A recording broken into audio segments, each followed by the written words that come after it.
Dakar, pendant plusieurs mois, a vécu au rythme des combats politiques avec deux principales figures aux premières lignes. Le président Macky Sall et son challenger Ousmane Sonko, dont les déboires judiciaires sont loin d'être terminés. La capitale à feu et à sang. Plusieurs morts. Peut-être comme pour calmer la grogne venue de la rue, le président Macky Sall, dans un discours très attendu le lundi 3 juillet, a renoncé à un troisième mandat. Le chef d'État, presque conspué avant ce discours, est désormais présenté en modèle dans une sous-région où les coups d'État semblent s'ériger en modèle. Nous reviendrons sur cette actualité en compagnie de notre invité Banda Kani, panafricaniste, président du NMP au Cameroun. Les clubs, discothèques, bars, petites mains de l'économie confrontés à une gestion administrative à tête chercheuse dans un secteur où les licences d'exploitation n'existent presque pas. Fief du vice et de la criminalité. Mesdames et messieurs, c'est toujours un plaisir de vous savoir des nôtres. Votre rétrospective de la semaine, c'est tout de suite sur Dash News.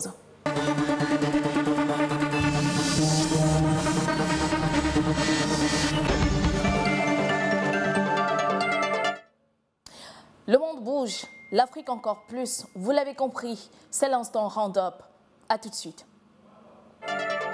Au Sénégal, Ousmane Sonko, le leader du PASTEF, a appelé cette semaine les citoyens à sortir massivement. Il s'est exprimé sur les réseaux sociaux quelques heures avant le discours du président Macky Sall, au cours duquel il annonçait ne pas briguer un troisième mandat pour la présidentielle de 2024. Le leader de l'opposition a appelé les Sénégalais à sortir dans les rues. En Ouganda, le chien d'Afrique sauvage est réapparu après 4 décennies d'absence.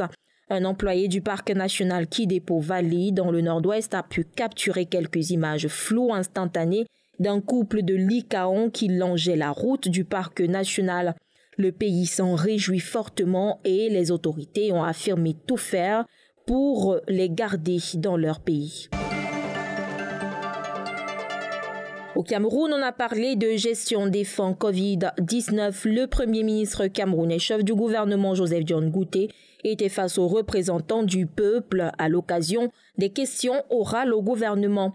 Interpellé sur les questions des infrastructures de la dernière Coupe d'Afrique des Nations, la gestion des fonds Covid-19 et la gestion de la délivrance des cartes nationales d'identité, le chef du gouvernement s'est montré plutôt rassurant, indiquant que toutes les mesures sont prises afin que la transparence soit garantie dans la gestion des deniers publics alloués à ces différents projets.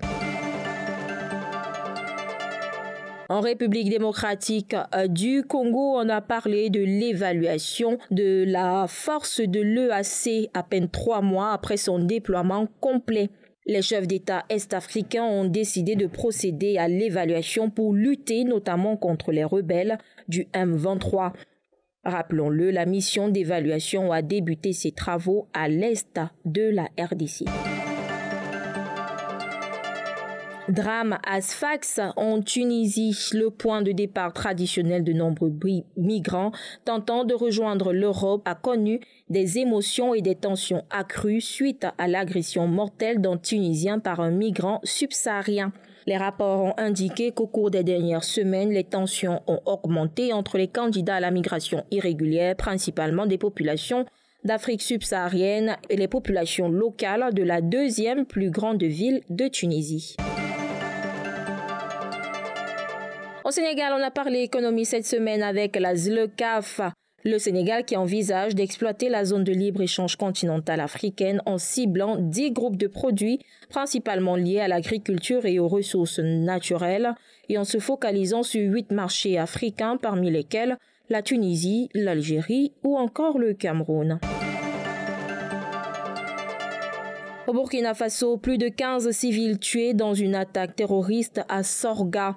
La région située dans l'est du pays a été attaquée cette semaine par des groupes terroristes. Ils ont causé la mort d'une quinzaine de personnes, détruit de nombreuses habitations et entraîné plusieurs blessés. En panique, les populations ont commencé à migrer vers les zones moins risquées du pays pour prévenir de nouvelles attaques. En Afrique du Sud, une fuite de gaz a fait 17 morts à Johannesburg.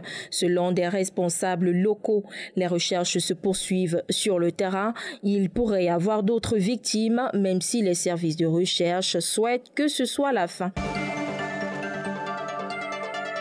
Au Cameroun, on a parlé santé cette semaine. La campagne de vaccination a démarré sur l'ensemble du territoire national.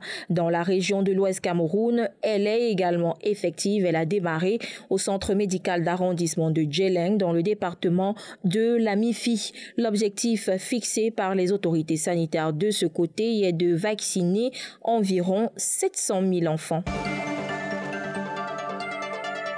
En sport, Kylian Mbappé est de retour sur sa terre natale. Le footballeur français Kylian Mbappé, champion du monde 2018, a atterri cette semaine au Cameroun à l'aéroport international de Simalène à Yaoundé. L'attaquant du Paris Saint-Germain et capitaine de l'équipe de France se rend pour la première fois dans son pays d'origine. Son séjour l'a mené dans les deux principales villes du pays, à savoir Yaoundé et Douala. Dans leur capitale économique, c'était l'enthousiasme total, ainsi que dans la capitale politique. Merci pour ce round-up de l'actualité sur le continent africain et au Cameroun. Je vous le disais à l'entame de cette émission, nous recevons Banda Kani, panafricaniste et président du NMP. Bonjour, président. Bonjour, Madame Melingi. Vous savez tout le plaisir qui est le mien quand je suis à vos côtés pour animer cette émission qui est venue à rendez-vous. Rendez-vous dans le Conseil médiatique africain. Alors, avec vous, ce midi, nous parlons du Sénégal, du président Macky Sall qui se retire de la course pour la présidentielle de 2024. Mais avant d'ouvrir ce bal intellectuel, permettez qu'on essaie de revenir sur les faits. Depuis plusieurs mois, comme vous le savez, le président Macky Sall entretenait le flou sur un troisième mandat. Vous l'aurez donc compris, le suspense a été levé ce 3 juillet 2023 dans un discours à la nation. Le chef de l'État a fait savoir qu'il ne se représentera pas à l'élection présidentielle en 2024. Larissa Libom revient pour nous sur ce discours du président Macky Sall. Mes chers compatriotes, ma décision, longuement et mûrement réfléchie, est de ne pas être candidat à la prochaine élection du 25 février 2024.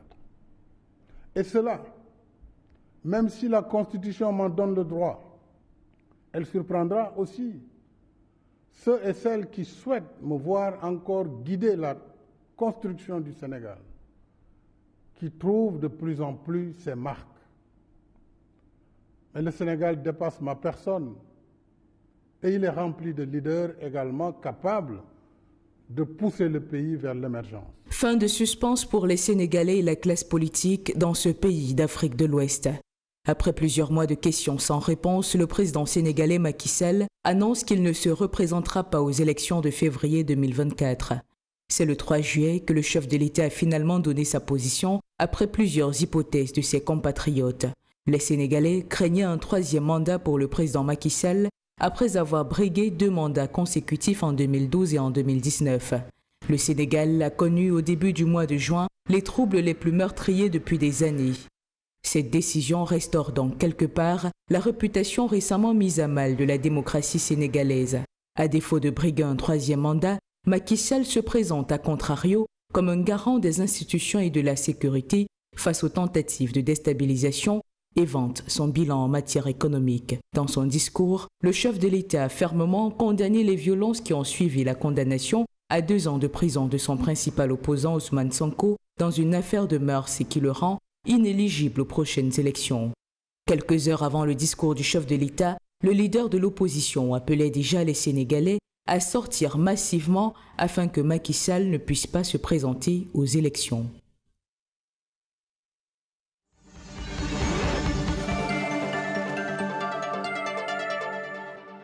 Merci, Larissa Libom. Alors, président, Macky Sall, pas président à la présidentielle, pas candidat à la présidentielle de 2024. C'est tout de même un an de suspense.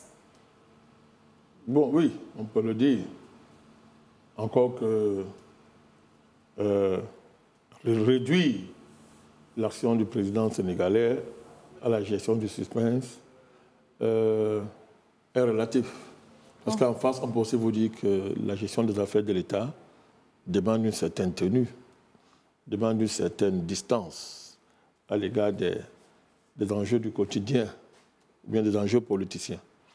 Donc, vous vous souvenez, on a fait une émission ici sur cette question. Je vous avais indiqué que parmi les scénarios possibles, il y avait le fait qu'il ne puisse pas se présenter parce que les parrains internationaux du Sénégal avaient les moyens de pression sur lui. Entre autres pressions populaires, je l'avais dit ici. Donc pour nous, ce n'est pas une surprise. Ce n'est pas une surprise, ça faisait partie des scénarios. Maintenant, pour entrer dans l'analyse proprement dite, je crois qu'il y a des questions de forme. Je commencerai par des questions de forme. Monsieur Macky Sall, en prenant cette décision, montre par là quand même qu'il est à l'écoute, de la volonté d'une partie de son peuple. Mais avait-il le choix? Oui, il avait le choix. Il avait le choix. Il aurait pu forcer, quitte à partir dans le déshonneur, il aurait pu forcer. Il y a des exemples en Afrique, il aurait pu forcer. C'est pour ça que je m'arrête un peu sur le fait que, en prenant cette décision, il montre quand même qu'il peut penser à autre chose que sa personne. On ne peut pas nier ça. Macky Sall montre qu'il peut penser à autre chose que sa personne. Et c'est là où il va piéger son challenger. Parce que là, pour vouloir parler de manière objective, il piège son challenger.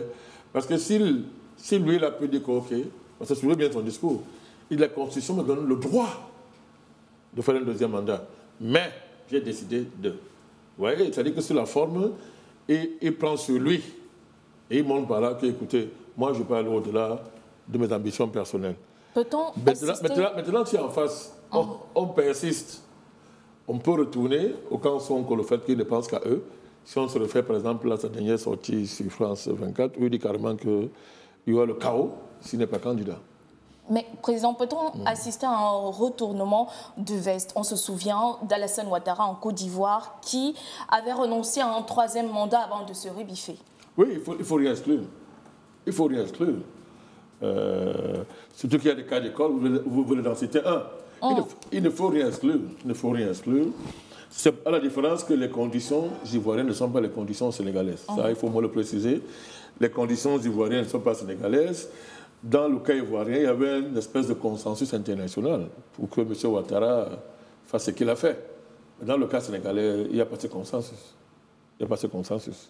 Donc, c'est-à-dire, ce sont des paramètres majeurs dans l'analyse d'une pareille situation, d'autant plus que ces dirigeants africains sont pour la plupart des sous-préfets qui écoutent plus les pressions extérieures que les volontés internes. Donc, de ce point de vue, les conditions qui ont prévalu et qui ont permis à M. Ouattara de réaliser son crime ne sont pas les mêmes au Sénégal. Donc, le terrain n'est pas pareil. Donc, moi, je serais très surpris de voir qu'il y ait un rebondissement de ce genre dans le contexte sénégalais. Conspuer la vieille. Macky Sall s'est curieusement mué en démocrate. Président, l'est-il? Très belle question. On peut entrer dans le fond. Très, très belle question, Mme Melingui. Vous savez que il y a un courant africain de démocratie qui a le courage de vendre aux Africains l'idée que la démocratie est le problème fondamental des néocolonies. C'est-à-dire que vous êtes des néocolonies, vous n'existez pas historiquement dans le monde, mais vous vendez, vous dites que vous pouvez démocratiser la néocolonie. Un peu comme si, dans les plantations d'esclaves, le maître s'arrangeait à faire élire les contre-maîtres chargés de fouetter les esclaves par voie électorale.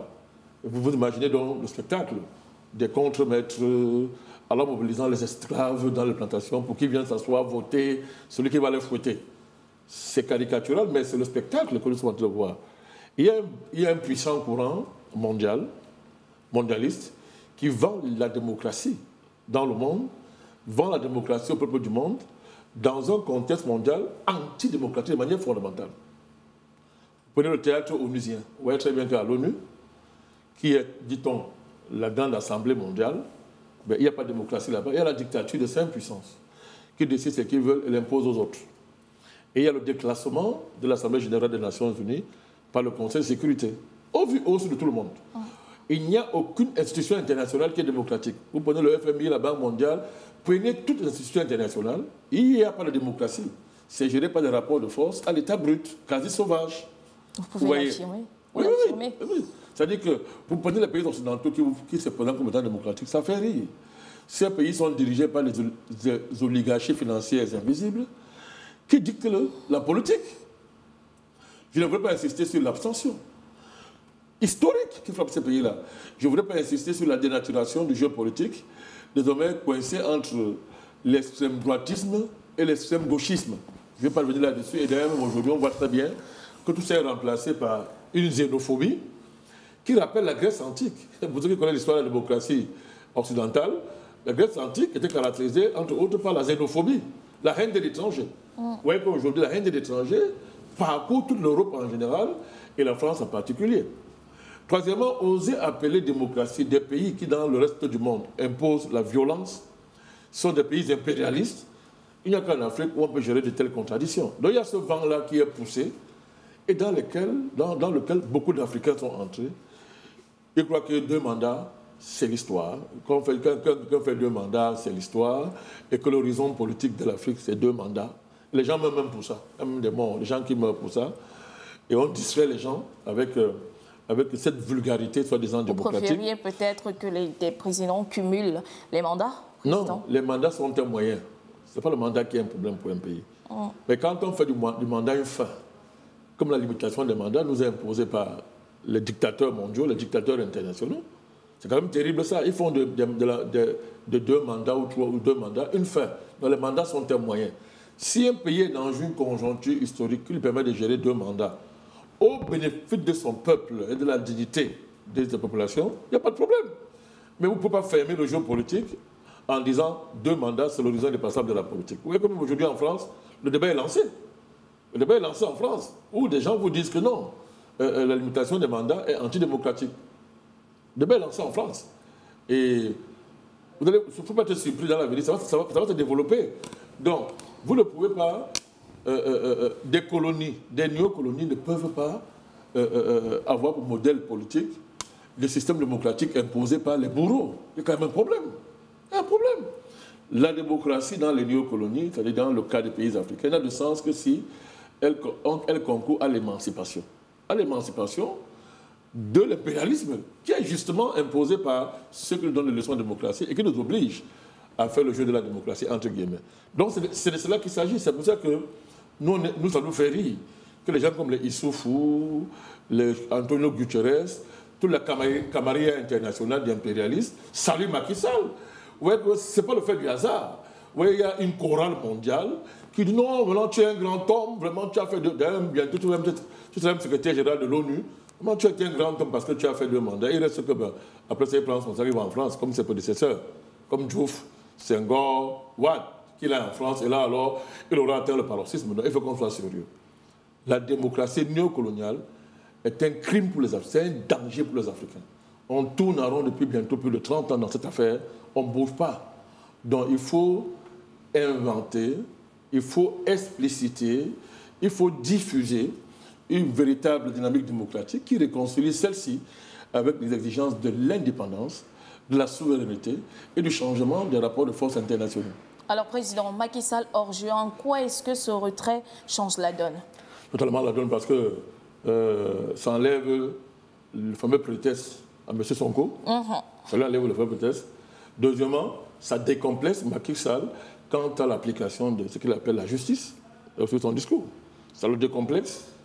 Et deuxièmement, le boulevard est ouvert pour que l'État demain ne recule pas au cas où les manifestants voudraient affronter l'État pour dire que pourquoi vous avez exclu l'autre candidat. Selon vous? Parce que le but, ça a été, Macky Sall doit avoir un 3e mandat. Ça a été le fonds de commerce de la rue. Bon, maintenant, il n'a plus de candidat. Il sera difficile de remplacer ce fonds de commerce par Sonko ou rien. C'est ça l'habilité qui a derrière tout ça. Et d'ailleurs, vous voyez que l'opposition sénégalaise a déjà commencé à manifester les signes de division. Ça va pas tarder. Parce que justement, le fait qu'il se retire change la donne et justement libère les opposants qui, tout en faisant semblant d'être derrière Sonko, jouent leur propre carte. Là, maintenant, ils seront décomplexés. Ils vont dire que, ben, écoute, arrêtez ça. On ne va pas remplacer le non-troisième mandat de Macky Sall par un absolutisme de M. Sonko, candidat où le Sénégal brûle. Ça va être difficile. Et c'est là où le camp Macky Sall a été habile. Je vous avais dit ça la dernière fois où j'étais ici. Je vous avais prévenu que ça peut arriver et il faudra que le camp Sonko se prépare à cette alternative. Apparemment, il donne des signes de ne pas avoir anticipé sur le fait que Macky Sall pourrait être candidat. Vous pensez que l'opposition sénégalaise ira à cette présidentielle 2024 en rang dispersé? Ça a déjà commencé. D'ailleurs, il y a une querelle entre M. Sonko et ses amis déjà avec qui il faisait chemin. Justement, il y a un qui allait au dialogue, je crois Khalifa. Khalifa Sall est allé au dialogue et le camp Sonko n'a pas apprécié. Et il faut entendre les échanges qui s'en sont suivis. C'est un indicateur de ce qui se prépare. Le paysage politique sénégalais a habitué les gens à ce genre de comportement. Quand vous jouez au jeu de la démocratie néocoloniale, pilotée de l'extérieur, ça dit que ça se passe toujours comme ça. Donc le problème c'est que les Sénégalais sont entrés dans ce jeu de dire que non, on est la vitrine de la démocratie en Afrique. Mais comment on est une vitrine de la démocratie dans un contexte néocolonial, impérialiste, d'une violence extrême? Vous évacuez les vrais problèmes du pays pour remplacer par un cinéma d'alternance qui permet d'enrichir les castes les plus avancées du pays. Ce sont elles qui se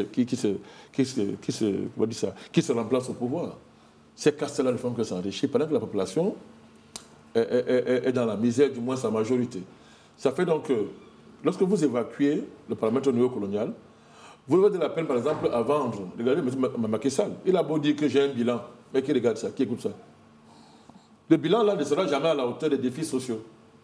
Parce que, justement, vous ne voulez pas affronter le paramètre néocolonial, à savoir le fait que les forces économiques du pays sont bloquées par la division internationale du travail. Et c'est là où il faut agir. Or, pour agir là-dessus, il faut sortir du cinéma démocratique.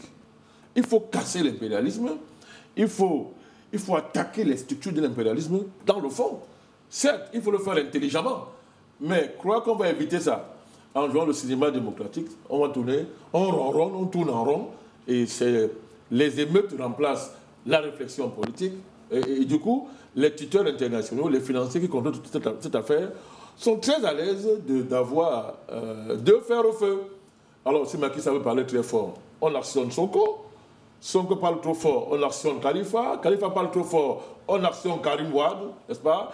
Et les gars, les financiers sont à l'aise, les matières premières se ramassent comme des petits pains, très très moins chers, les pays sont divisés, et étant divisés, vous avez une faible capacité de négociation face aux carnassiers internationaux. Parce qu'en fait, ils sont des carnassiers, hein, ils sont des seigneurs de la guerre, ils ne bladent pas.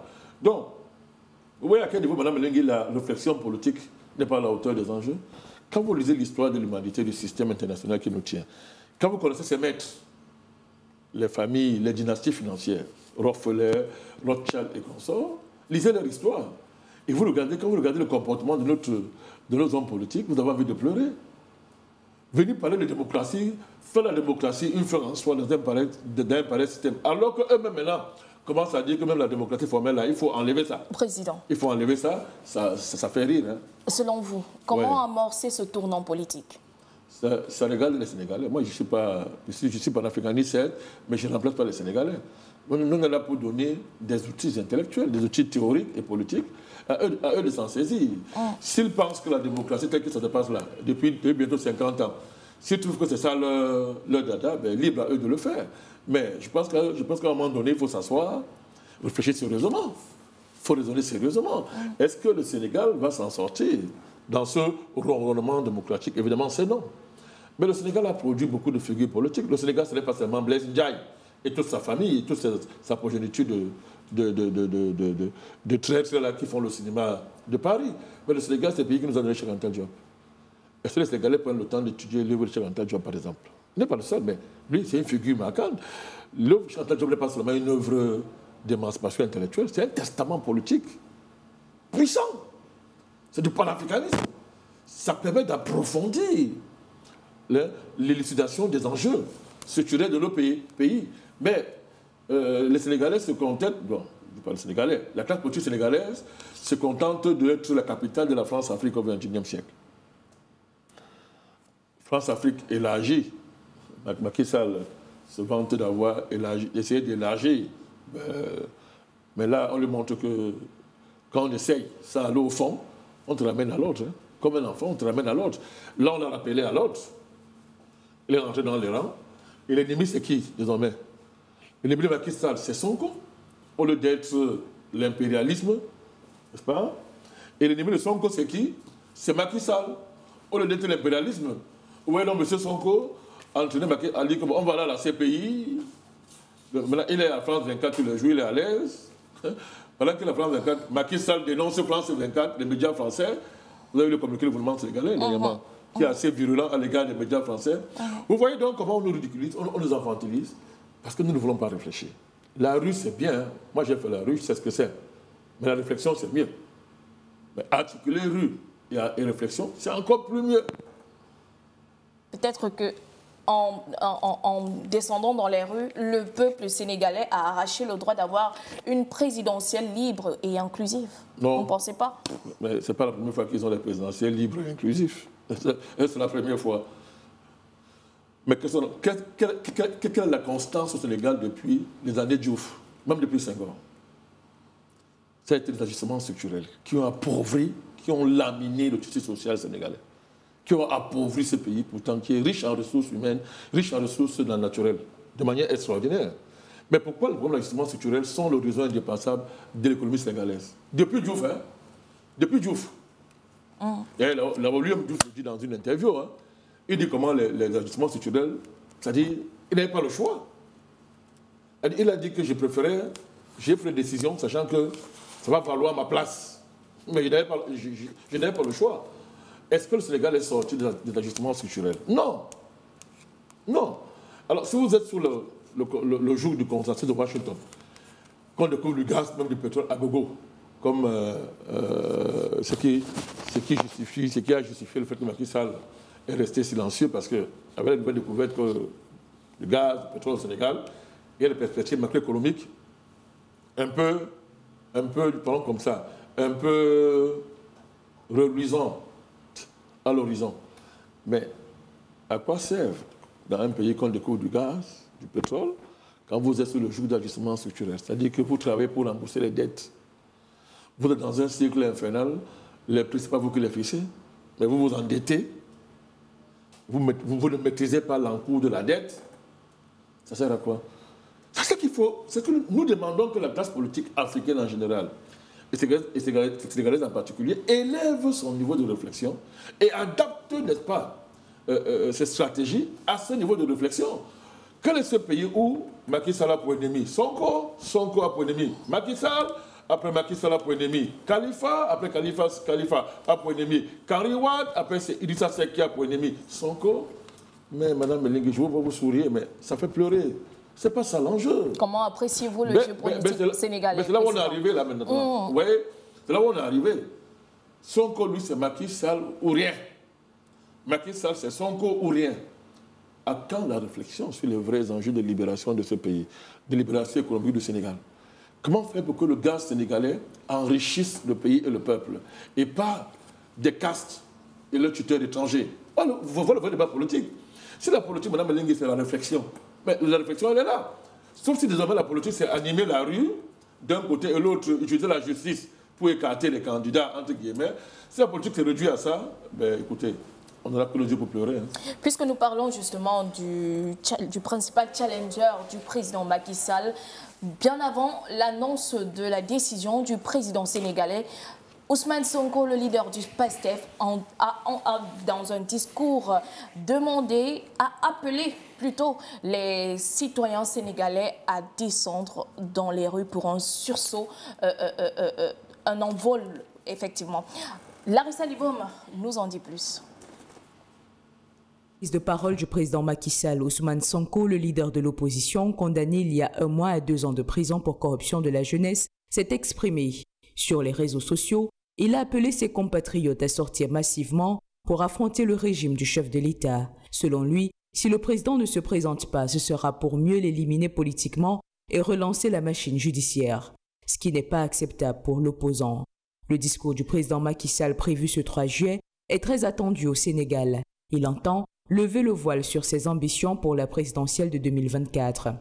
Élu en 2012, réélu en 2019, il a fait reviser la Constitution en 2016 qui stipule que nul ne peut exercer plus de 2 mandats consécutifs. Ses partisans le présentent pourtant comme leur candidat en 2024. Selon eux, la révision aurait remis les compteurs à zéro, ce que l'opposition voit d'un mauvais œil. Encore que, la condamnation de l'opposant Sonko dans une affaire de mœurs le rend inéligible, ce qui a engendré début juin des émeutes faisant 16 morts selon les autorités, 24 selon Amnesty International et 30 selon l'opposition, notamment le leader du PASTEF, qui n'a cessé de crier au complot du pouvoir pour l'écarter de l'élection présidentielle de février 2024, ce que le pouvoir refute.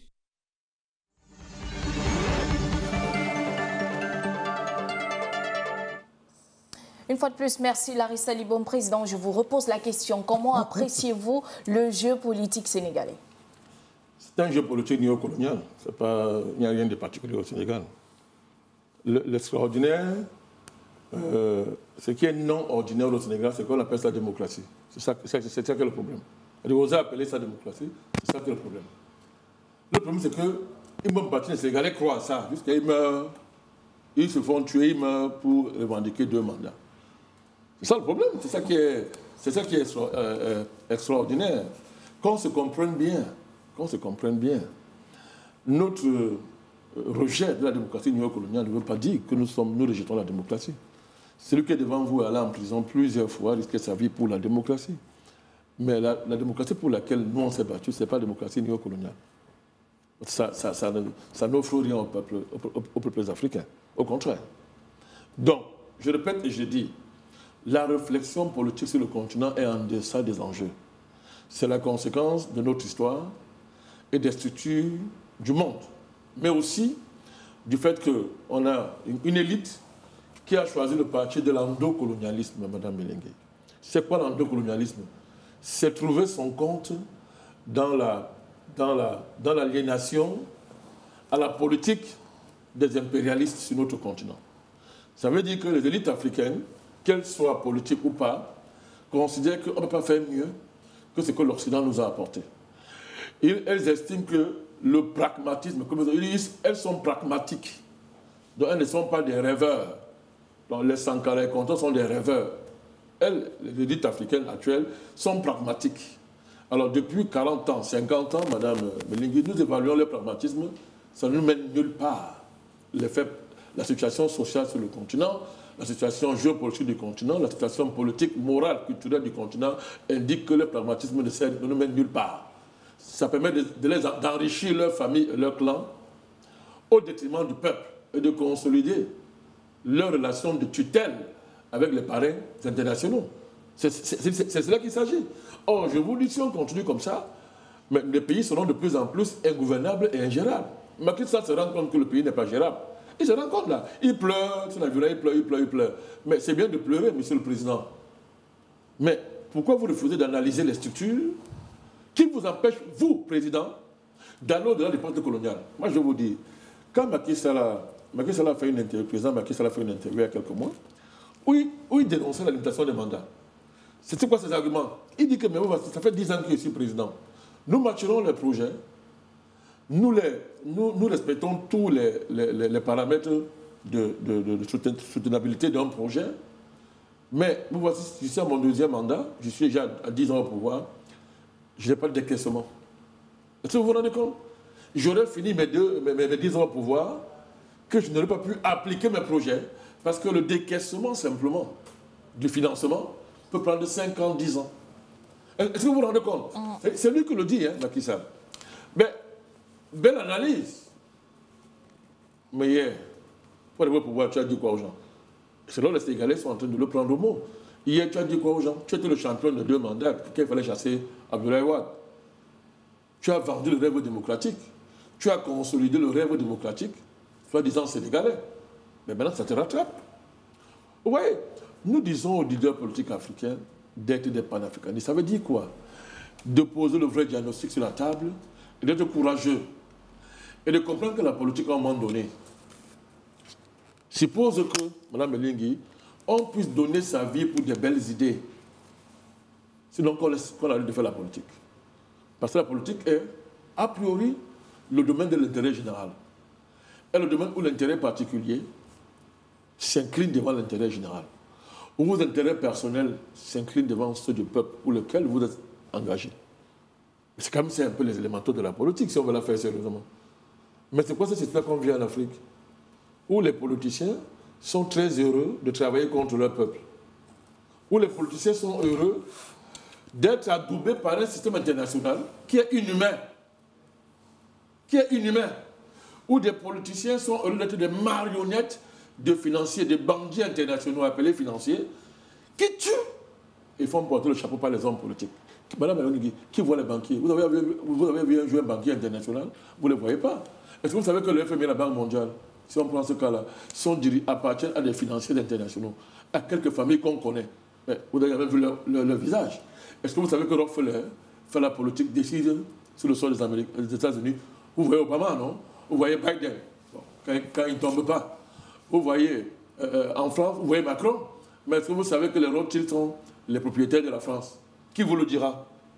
Qui vous dira que Macron a une fabrication de ces gens? Vous voyez comment la scène politique dans le monde est une scène, est un théâtre de mensonges, de faux semblants. Mais pendant ce temps, le peuple trinque. L'être humain est en train de disparaître. C'est de cela qu'il s'agit. Donc, quand vous me demandez, mais je vous repose la question, c'est quoi, comment vous appréciez le jeu politique sénégalais? Mais c'est une scène néocoloniale. Et une scène néocoloniale ne peut produire que ce que vous voyez là. Tout à l'heure, je vais répéter ce que j'ai dit, hein. La haine entre les compatriotes. Les partisans de Macky Sall veulent en finir avec les partisans de Sonko. Ceux de Sonko veulent en finir avec ceux de Macky Sall. Vous voyez, voilà un pays éclaté. Mais pourtant, qui habite leur conflit? C'est leur ennemi. C'est ça qui fait pleurer. Tous ceux qui saluent Macky Sall, là, qui appellent, ils félicitent, parce que déjà la France, partout, on le félicite, mais sont les ennemis du Sénégal. C'est eux qui sont en train de gagner. Parce que, à partir du moment où le Sénégal est affaibli par ces dissensions artificielles et inutiles, ils gagnent. Ils gagnent. Et en félicitant Macky Sall, c'est que non, fiston, tu connais les règles du jeu. C'est bon comme tu as finalement respecté nos règles non écrites. Tu sais même que tu es un gars du système. Non, t'as mis là. Tu veux jouer à quoi? Reviens dans l'autre, reste tranquille. Il y a même de l'espace pour toi. On peut te trouver un rapporteur international, tu continues à nous servir, comme Issoufou. Prenez l'exemple du Niger. Vous voyez un président comme Issoufou qui est sorti de son trou, on le dit rester. Il félicite Macky Sall comme un grand homme qui est un homme d'État. Dans quel État Issoufou laisse le Niger? Il se vante, il veut sortir son nez. J'ai fait 2 mandats, je me suis retiré, il veut montrer son nez là. Dans quel État tu trouves? Le Niger, c'est encore un État? Mais je vais aller plus loin. Il a fait 2 mandats parce que son fils est dans les cuisses de M. Bazoum. Vous voyez, non? Son fils a un Marocain, je veux dire un portefeuille ministériel stratégique. Et M. Bazoum n'est que le pont. Une fois parti, pour que le fils, Issoufou, vienne au pouvoir. Vous voyez, ce type d'escroquerie politique est inacceptable. C'est ça le niveau des dirigeants africains. C'est d'une... Excusez-moi de le dire, c'est minable, Madame Elingui. C'est minable. Président. Et tout, oui, non, je vous le dis. C'est minable et tout ce qu'on voit là est minable. Le Sénégal mérite mieux que ça. Ce grand pays qui nous a donné tant d'intellectuels, ce grand peuple, battant, un peuple battant, courageux, qui veut vivre, plein de vie, mérite mieux que d'avoir une classe politique qui lui offre ce qu'on est en train de voir là. Alors, Président, l'orientation de la vie politique semble désormais dictée par les citoyens. Comment pérenniser cet élan et justement produire les dividendes à partir de cette réalité? Vous êtes gentil, hein? Le but politique n'est pas dicté par les citoyens. Ce n'est qu'une apparence. Ah bon? Oui, c'est qu'une apparence, puisque les vrais patrons de la politique sont ceux qui vous imposent la démocratie néocoloniale. Vous font croire que la politique consiste à aller tous les 10 ans aux élections et changer de président, même si la voix du peuple compte également. Même si c'est qui le peuple? Et c'est quand je parle de la situation des masses populaires, je parle du peuple. Oh. C'est quoi un peuple qui a faim? C'est quoi un peuple qui est incapable de donner de l'espoir à sa jeunesse? Toute cette jeunesse sénégalaise qui casse là, qui est dans la rue, qu'est-ce qu'elle demande? Des perspectives d'avenir, de l'emploi. De l'emploi. Mais le système démocratique ne lui en offre pas. Et on dit savoir compte. Si savoir comptait, on n'en serait pas là. Justement, on manipule le peuple par le jeu des 2 mandats, par la façade démocratique, qui masque une fois de plus, je vous le rappelle, le problème de la répartition de la richesse, Mme Melingi, mais de sa production, qui est bloquée par le pacte colonial. Il faut débloquer en démantelant le pacte colonial. Mais pour le faire, il faut l'unité. Il faut que les populations soient bien éduquées et comprennent les enjeux et arrêtent de jouer le jeu de l'étranger, pas des divisions stériles. Il faut une classe politique à la hauteur. Il faut une classe intellectuelle à la hauteur. C'est tout ça qui réunit, aurait donc justifié ce que vous avez dit, à savoir que les citoyens dictent la loi de la politique. Ils ne dictent rien. Rien. Est-ce que les citoyens maîtrisent les termes de cession des contrats de gaz? Est-ce que les citoyens maîtrisent les structures de production du gaz, du pétrole dans leur pays? C'est là où tout se joue. Comment signer les contrats? Le peuple n'est pas là. Hein? C'est l'individu qui prétend parler à son nom qui est là, qui souvent est corrompu par le système. C'est cela qu'il s'agit. Mais, quand on va élire quelqu'un, ça sera qui? Toujours un homme du système. Parce que même si on est du système, attention, hein, ça sera toujours un homme du système. Vous tournez en rond là, le système, lui, se reproduit. Macky Sall, l'une des raisons pour lesquelles le président Macky Sall ne peut pas se présenter, c'est que l'Occident a des moyens de pression sur lui. C'est quoi ces pressions? Lui et sa famille se sont terriblement enrichis ces dernières années. Est-ce que vous le savez? Ils sont très riches. Et croyez-moi, leur richesse n'est pas en sécurité au Sénégal. La Bible dit que, ceux qui lisent la Bible, hein, que là où il y a ton trésor, il y a ta tête. C'est là où il y a ta tête. Hein. Leur argent est gardé où, Mme Melingi? C'est gardé où? Pas au Sénégal, en tout cas. Là où c'est gardé, on le tient. Quand vous vous enrichissez trop, au moment donné, pour sécuriser votre argent, on ne peut plus défendre l'intérêt de votre peuple. Parce qu'il faudra choisir entre votre richesse et le peuple. C'est un pas que très peu d'hommes politiques franchissent. Nous allons sortir de cette thématique avec cette dernière phrase, avec cette dernière question, Président. L'Afrique de l'Ouest a assisté à une valse de coups d'État. Les politiques, ils sont plus bousculés qu'en Afrique centrale? Le coup d'État informe le politique. L'important, c'est de savoir si on a fait un coup d'État pour le progrès populaire ou un coup d'État réactionnaire au service de l'étranger. La différence, il est là. Parce que là où les civils échouent, les militaires vont prendre le pouvoir. Vous avez des civils incompétents qui braillent en disant que non, on est civil, ça ne veut rien dire. C'est quoi? Ça ne veut rien dire. Pouvoir civil, moi je ne suis pas pour les pouvoirs militaires, ça je vous rassure. Moi je crois à la supériorité du pouvoir civil, c'est le pouvoir militaire. Mais ça c'est un principe, je suis en train de bavarder. Si sur le terrain de la vie politique et sociale, les civils échouent par leur incompétence, leur immoralité, vous attendez à quoi? Vous allez dire que le coup d'État qu'il y a eu au Mali, ce n'est pas un coup d'État, ce n'est pas la politique. Ce n'est pas la vraie politique qu'on fait là-bas. Vous allez dire que ce qui se passe au Burkina Faso, ce n'est pas la vraie politique. Comment se fait-il que les militaires prennent le pouvoir? Parce que les politiciens traditionnels ont échoué.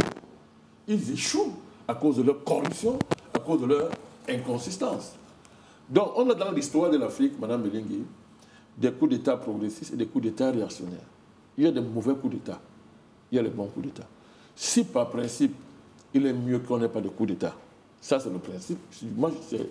C'est ça à quoi moi je crois. Vous comprenez?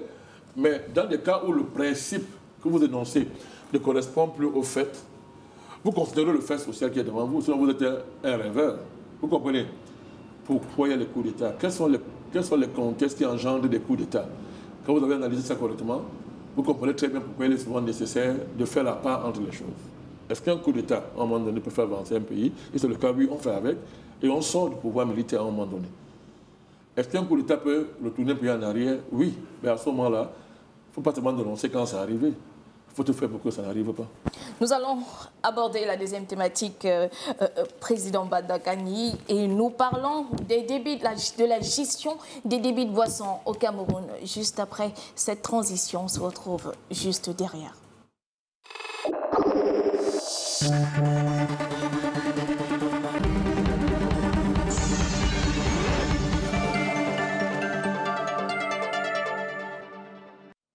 Je vous le disais à l'entame de cette émission, au Cameroun, discothèque, bar, petite main de l'économie, confrontée à une gestion administrative à tête chercheuse dans un secteur où les licences d'exploitation n'existent presque pas. Alors, Président Bandakani, le secteur accueille de nouveaux opérateurs presque au quotidien.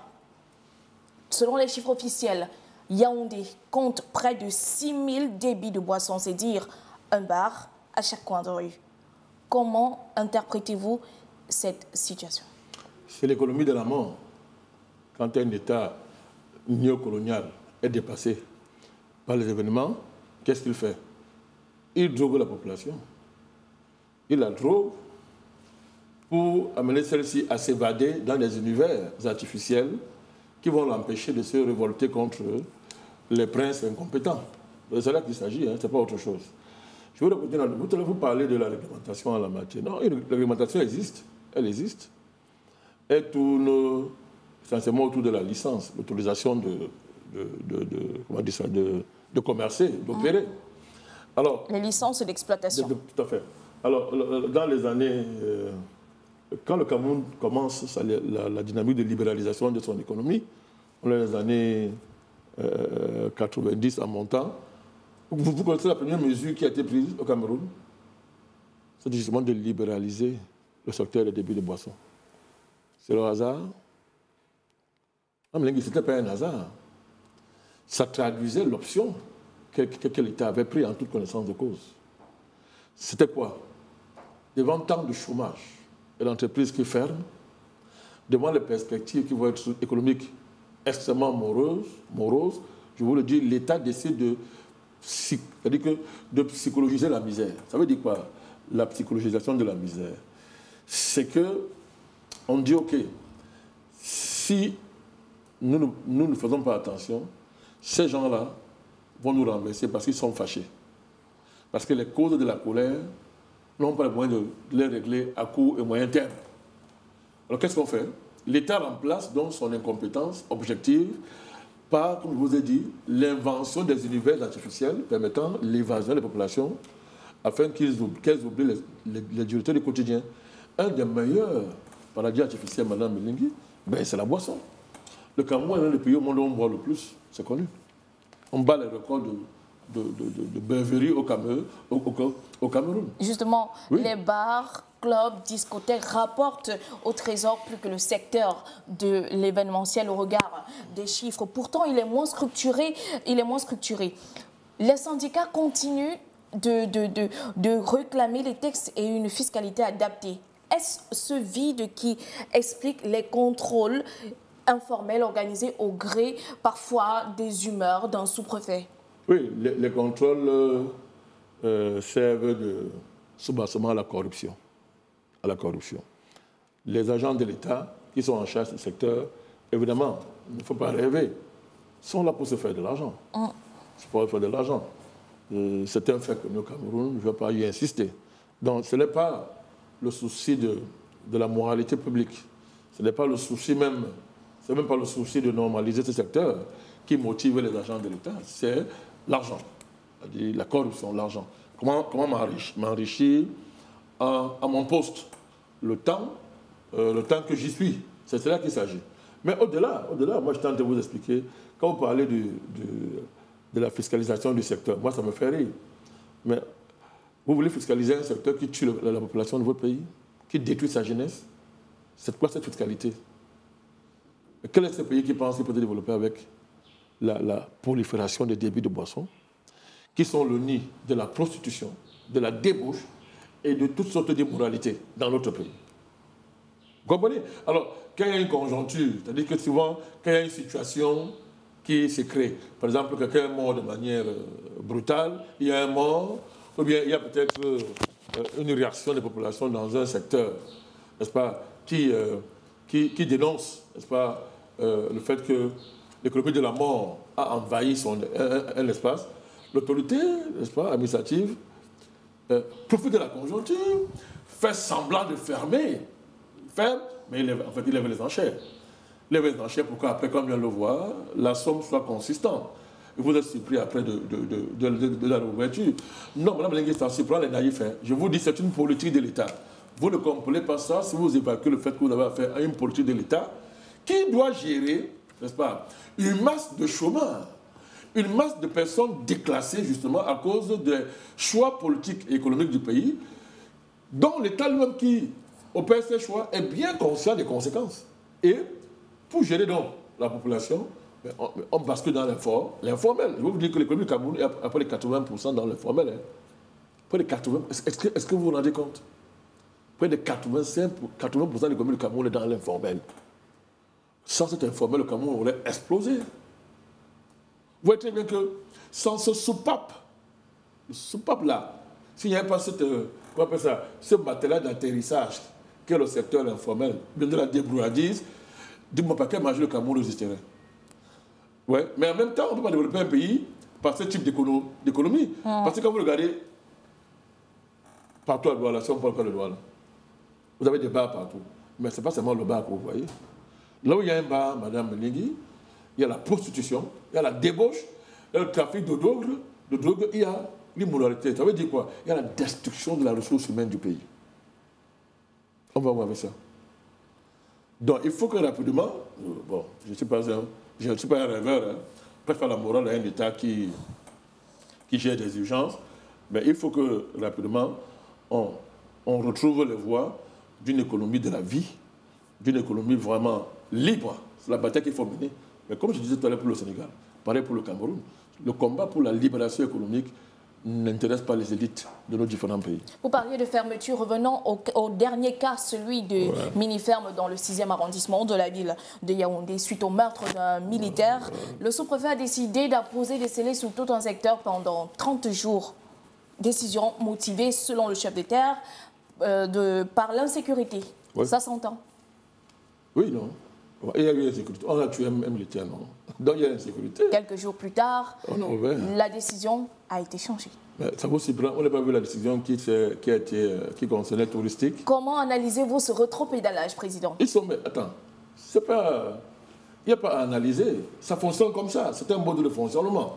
C'est un mode de gestion de secteur en particulier. Puisque je vous ai donné les paramètres qui font que ce secteur émerge. C'est la logique de l'État de gérer, je vous ai dit, les conséquences de ces politiques économiques. Que faites-vous quand vous avez une société qui produit des chômeurs? Quand ils sont au chômage, si vous ne faites rien, ce sont les potentielles personnes en colère. Elles iront dans la rue alimenter les révolutions qui peuvent renverser l'État.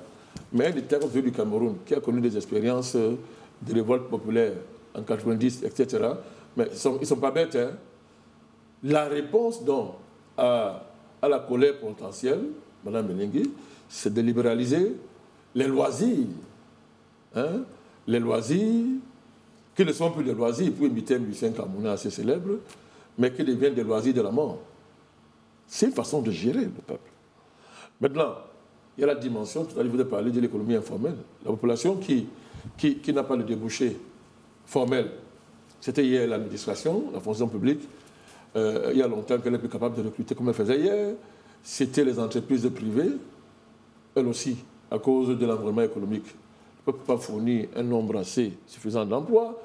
Le secteur parapublic, c'est pareil. Alors, si vous avez sur 100 personnes qui quittent l'école, je prends un exemple, vous n'êtes pas en mesure d'insérer 50. Je suis gentil. Vous faites quoi? Il vous reste quoi? Mais ils vont se débrouiller. Ils vont se débrouiller. Et quand on dit débrouillardise, madame, c'est la débrouillardise. Et du coup, donc, les autorités gèrent la débrouillardise. Vous allez voir, monsieur le sous-préfet, là, vous dites que si je les ferme, ils vont aller faire quoi? C'est ce qu'il va vous dire. Hein. Et du coup, vous voyez que l'autorité administrative, il a même un argument moral, il a même un argument... Il n'a pas de problème de conscience parce qu'il sait que je rends un service, si je ferme là, les familles vont manger quoi? Elles vont se retrouver au chômage et ça va être pire, les bandits vont s'augmenter. Oui, donc même l'État dans cette affaire dit que je fais œuvre utile en permettant que les débits de boissons se créent partout. C'est ce qui justifie cette politique de l'autruche? Oui, bien sûr, de manière fondamentale. C'est ça. C'est que, vaut mieux ça que d'avoir une prolifération de bandits, n'est-ce pas, de familles qui n'ont rien à mettre là-dedans, qui n'ont même pas de quoi faire. Autant mieux donc que les gens se débrouillent. Ce n'est plus l'État qui crée un environnement pour qu'il y ait une prolifération suffisante d'emplois. C'est la population qui se débrouille. Vous voyez? Et quand on se débrouille, même l'autorité administrative se débrouille. Mais comment on se débrouille? C'est que dans un pareil environnement, l'autorité administrative sont devoir. Donc comme vous avez vu, là, je ferme, je lève les enchères, vous venez, on s'arrange, j'ouvre. On y vend la drogue, c'est de la prostitution, toutes sortes de trafic s'y passe, même la vente des organes humains, tout y passe. Hein? Chacun voit, et l'économie de la mort se nourrit, mais on sait comment ça finit ce genre de choses. Hein. Tôt ou tard, ça finit par une révolution. Prenez l'exemple de Cuba, Cuba en Amérique latine, ce n'est pas le seul cas. Tôt ou tard, ça finit dans une révolution. Donc je pense qu'il faut que rapidement, les élites de nos pays camerounaises doivent réfléchir sérieusement à cette situation où, sur une longue génération, sur des générations, une population est abandonnée à elle-même et elle n'a que la débauche, l'immoralité, la drogue, la beuverie comme perspective. Il faut réfléchir à ça. C'est très grave et c'est dangereux. Mais au-delà de cet aspect des choses, Président, la gestion administrative des débits de boissons est-elle à même de professionnaliser ce secteur considéré par les experts comme les petites mains de l'économie camerounaise? Oui, elles peuvent. Mais entre pouvoir et faire, c'est autre chose, puisqu'il y a une mentalité. Il y a une mentalité administrative qui est dominante, on la connaît, c'est celle de la corruption. Il ne faut pas avoir honte. C'est de la corruption. Donc, vous avez des syndicats de débits de boissons, moi j'en connais, qui proposent tous les jours les voies et moyens de professionnaliser leur secteur. Mais est-ce qu'on les écoute? Vous les avez rencontrés certainement. Est-ce qu'on les écoute? Et ces syndicats, ils ont des journaux, ils ont des organes de presse, des organes où, quand vous lisez, vous voyez comment il y a des propositions. Comment réorganiser leur secteur pour mieux tracer, mieux contrôler et éviter certains dérives. Mais ce n'est pas ça qui est intéressant. Puisque quelle est la priorité de l'autorité administrative aujourd'hui? Il ne faut pas rêver. Ce n'est pas votre bien-être, hein. C'est d'abord celui de l'État. C'est de sécuriser l'État. L'État, en étant en sécurité, eux, ils sont sécurisés. C'est-à-dire qu'ils sont à l'abri des besoins que vous avez. Parce qu'il y a les privilèges liés à l'État. Leur problème, c'est d'abord sécuriser l'État. Et ça passe avant votre sécurité à vous. Quand je dis sécurité à vous, je parle de votre bien-être. Hein. Votre bien-être. Donc, cet État-là considère qu'aujourd'hui, les missions, par exemple, qui étaient régaliennes hier, et qui a fait sa force hier, à savoir construire l'ascenseur social, si on prend le cas du Cameroun, la plupart de ceux qui nous gouvernent aujourd'hui sont des familles pauvres. Comment ont-ils fait pour graver les échelons de la société? C'est vous rien. C'est grâce à l'ascenseur social, Mme Melingui. Alors, cet ascenseur social a été construit par un type d'économie hier qui garantissait quand même un certain avenir aux générations. On appelle ça dans le jargon l'ascenseur social. Qui a détruit l'ascenseur social? Il n'y a plus d'ascenseur social. Et du coup, l'autorité administrative, ce qui l'intéresse, ce n'est plus ça. C'est sécuriser l'État, faire carrière et s'enrichir. D'autant plus que le Cameroun a fait l'erreur d'autoriser les fonctionnaires de faire les affaires. C'est quand même terrible ça. Alors, si j'ai fait les affaires, n'étant pas un homme d'affaires, j'ai été formé pour être un fonctionnaire. On me dit, bon, débrouille-toi, deviens homme d'affaires. Je fais quoi? Je ne vais pas aller ouvrir une entreprise, Mme Légué. Je ne vais pas aller ouvrir une entreprise. C'est mon bureau qui devient mon entreprise. C'est mon poste qui devient mon entreprise. Si j'ai 4 enfants, j'ai 5 enfants à l'étranger, je dois payer leurs études. Comment je fais avec un salaire de moins de 200 000 francs? Je fais quoi? Il ne faut pas qu'on vende du vent aux gens. Le fait, il est là. Vous voyez, c'est structurel. Tout à l'heure, je vous l'ai dit. C'est structurel. C'est la nature de l'État qu'il faut changer. C'est le modèle socio-économique et politique que nous avons hérité dans les années 60, qui est inadapté désormais. Mais vous savez, il y a un problème majeur. Lequel? est-ce que ceux qui dirigent là et profitent de ce modèle ont intérêt à le changer? Ça le voit débat. Donc chacun de prendre sa responsabilité. Voilà qui est dit. Merci, Président, d'avoir accepté une fois de plus notre invitation sur ce plateau de l'émission Le Grand 7. C'est moi qui vous remercie. Malgré les conditions difficiles, involontaires, n'est-ce pas, nous avons tenu bon, par amour pour les spectateurs et par amour aussi pour ce que vous faites. Merci beaucoup, Président. Mesdames et messieurs, nous sommes arrivés au terme de cette émission. Donnons-nous rendez-vous dimanche prochain lorsqu'il sera 12h pour une nouvelle rétrospective de l'actualité de la semaine. D'ici là, portez-vous bien. Au revoir.